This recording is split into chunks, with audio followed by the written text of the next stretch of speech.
There is a specific kind of person who unsettles me, not in a bad way, in a fascinating way.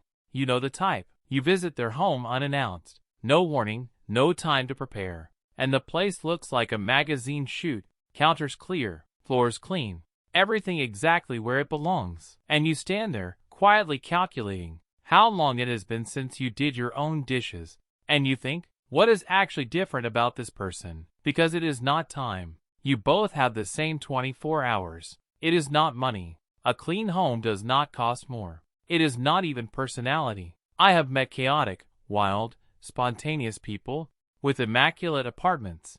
So what is it? That question bothered me for a long time. And the answer, when I finally found it, was nothing like what I expected. Here is where we need to start, and I promise this will connect. Your brain is constantly being shaped by the room you are sitting in, not metaphorically, literally. Every surface, every pile, every object out of place is sending a low-level signal to your nervous system. Scientists call it environmental load, the invisible tax your surroundings place on your mental bandwidth. Think of your brain like a browser. The more tabs you have open, the slower everything runs. Clutter is open, dirty dishes, clothes on the chair, stack of unopened mail. None of them are screaming for your attention, but all of them are running. And the result is that you feel foggy, distracted, drained, without knowing exactly why. Now close all those tabs. That is what a clean room does neurologically.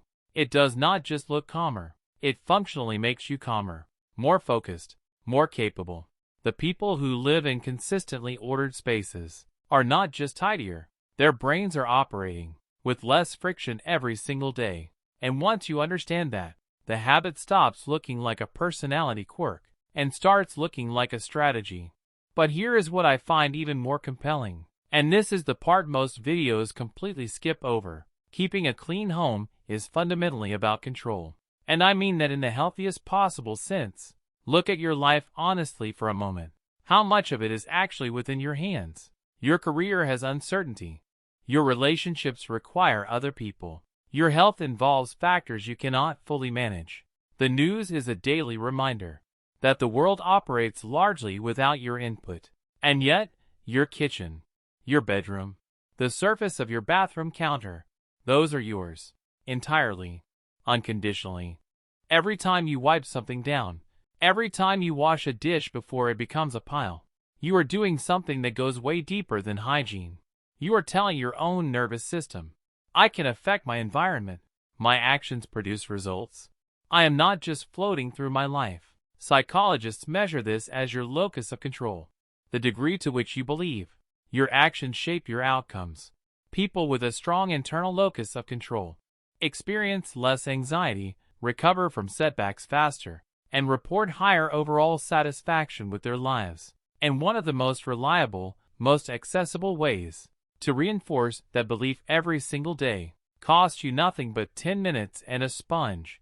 Now I want to get to the core of this, because everything else builds on it. The people who clean their homes every day are not doing it through willpower. If you watch someone with a consistently clean home and think, I just need more discipline, you are looking at it completely wrong. What you are actually watching is identity in action. At some point, through repetition, through seeing results, through the small daily choice to maintain rather than abandon, these people stopped being someone who cleans their home and became someone who lives a certain way. The behavior is no longer a decision. It is just who they are. And this matters enormously because of one fundamental truth. In behavioral psychology, we do not act based on what we want to do. We act based on who we believe we are. So if somewhere in the back of your mind, there is a quiet, unexamined belief that says, I am just a messy person, that belief is running the show. Not your intentions, not your motivation, the belief. The way to change the behavior is to change the identity.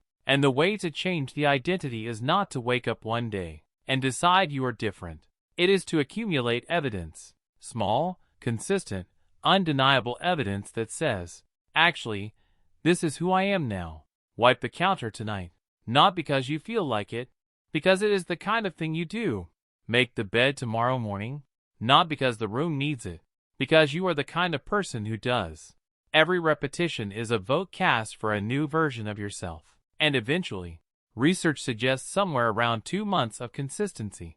The habit stops requiring a decision at all. It just happens, like breathing, like locking the door when you leave. That is the transition from forcing to flowing. There is one final layer to this that I think is the most honest thing I can say in this entire video. Your home reflects what you believe you deserve. I know that sounds like something you would read on a motivational poster, but sit with it for a second, because it is operating on you, whether you acknowledge it or not.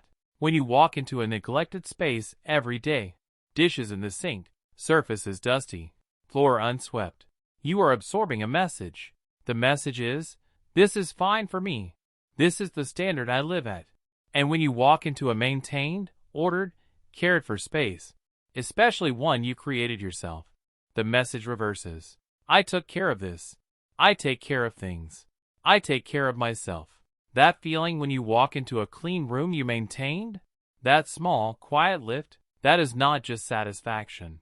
That is your self-image updating in real time. So here is what I want you to actually do with this, because information without action is just entertainment. Pick one space. 1. The room you spend the most time in, or the one that drains you the most when you look at it. And for the next 7 days, maintain it. Not a deep clean, just baseline maintenance.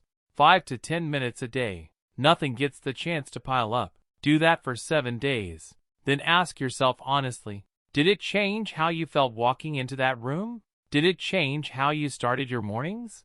Did it give you any sense, however small, that you are someone who follows through? Because that is what this was always really about. Not a spotless home, not a perfect aesthetic, not impressive guests. It is about being someone who shows up for themselves in the smallest, most private, most unglamorous way possible, and then watching that quiet consistency ripple into everything else. That is the psychology of people who keep their house clean. They figured out that how you treat your space is how you treat yourself. Subscribe if this made you think. Next video, we go deeper into how your environment is quietly shaping your personality, your decisions, and your sense of self. You are not going to want to miss it.